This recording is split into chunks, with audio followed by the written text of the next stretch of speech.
Hello, my name is Dr. KJ, and I would like to welcome you to this short series on the provider adoption of evolving digital technologies.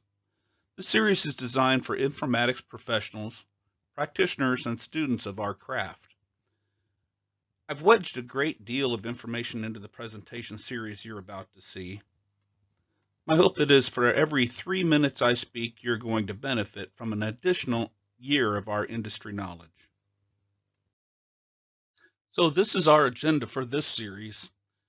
We're going to start off with a very brief history of electronic medical records, and we're going to show an evolution of EMRs into the business platforms that we enjoy today. In the next deck, we're going to discuss general patterns of adoption of technology by the individual. We're going to look at specific reasons why physicians don't adopt. Differentiating ourselves from other vendors out there, we're going to take a look at the vendor's view, and we're going to look at the consumer decision journey to purchase. Finally, we're going to follow up with electronic medical record adoption at the enterprise level and adoption issues in the world of modern value-based care influences. So to recap, this module will discuss the history of electronic medical records in terms of regulatory influences and the evolution of EMRs through the healthcare space.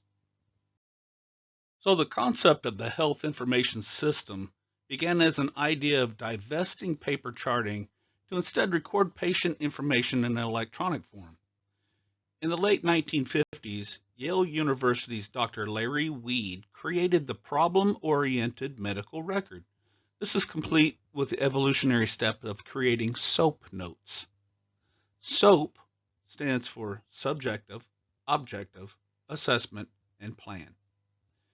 In the 1960s, this new standard further evolved into the clinical data repository, which could allow a third party to verify the diagnosis independently.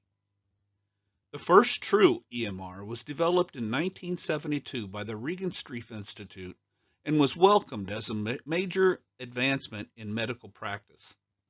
Due to the high cost, this EMR wasn't as widely used as anticipated, but was primarily utilized by government hospitals. Skipping ahead 20 years, computers were becoming more affordable and thus more common. As the internet emerged, the Institute of Medicine projected that by the year 2000, every physician's office would use computers to improve patient care. During President George W. Bush's tenure in office, the budget doubled for healthcare IT projects, along with the perceived competitive advantage of the adoption of electronic health record systems industry-wide. The mandate has been bolstered by President Obama through the American Recovery and Reinvestment Act, ARRA, which provided funding and incentives to promote EMR adoption. This then led to the HITECH Act and CCHIT to promote and mandate electronic medical record meaningful use. Before meaningful use, the electronic medical record developmental journey was gleefully driven by healthcare flagship organizations that were willing to share in the developmental risk with vendors to make a name for themselves as innovators in this new market space. Unfortunately, the early adopter model of client ownership, each using unique proprietary intellectual property, only compounded Pareto's 80-20 law and served to bottleneck innovation and progress as a reflection of the niche needs of those sponsoring organizations. This, of course, led to a lack of industry standards across the marketplace. A few clinically specific elements would be reflected in all competing EMRs, including hands-on healthcare delivery, requesting and receiving labs and imaging reports, patient encounters documentation, clinical decision support, and formulary management and prescriptions from the pharmacy. Then, as the market matured, vendors spread their innovations into parallel business aspects needed by the healthcare providers. Historically, a healthcare organization's strategy to move away from core business processes of care delivery and instead to repurpose and retool as a developer of business redesign tends to arise with a 10-year cyclical predictability, a departure from Weed's original version, which was focused on clinical data management. The Hospital Information System platform began to evolve into a comprehensive healthcare business suite. Top healthcare organizations have long agreed that a robust data management system is a foundational investment because it both facilitates patient access to modern healthcare innovation while creating substantial operating efficiencies. EMR vendors began to offer additional business supporting modules to better incorporate disparate functions into an integrated suite. These would include basic items such as scheduling, patient registration, document management, inter-office communications, multi-platform interoperability, billing reconciliation, and now new payment and risk models.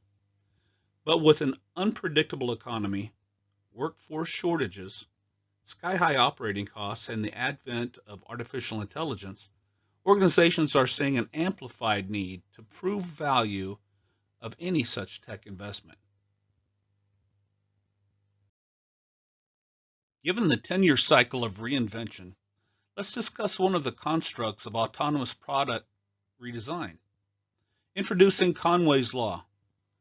An organization that creates its own digital application will mimic and in turn encapsulate the already existing design of the organization's structure.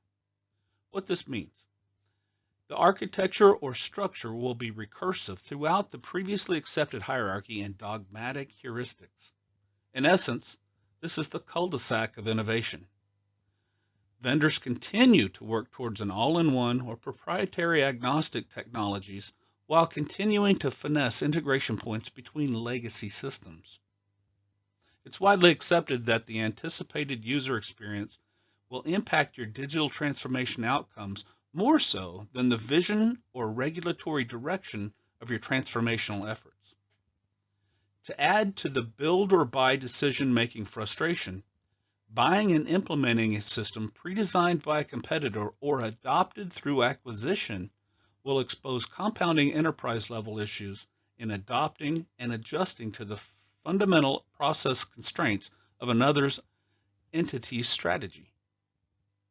Your business-critical digital milestones should include establishing a reliable single source of provider data, optimizing provider-to-patient matching, mastering the utilization of existing capacity, increasing patient retention through pain-free care transitions, and finding and maximizing hidden operational efficiencies. In conclusion, I trust that this introductory session will serve as an anchoring foundation for the remainder of the series. Join me in Session 2, where we uncover the multiple, sometimes counterintuitive patterns of provider adoption of these new technologies. I would enjoy discussing this or any of your pressing healthcare business or delivery needs. For a prompt response, just email me at kjyoung@healthcarerepairllc.com. Don't forget to heal the process. Session adjourned.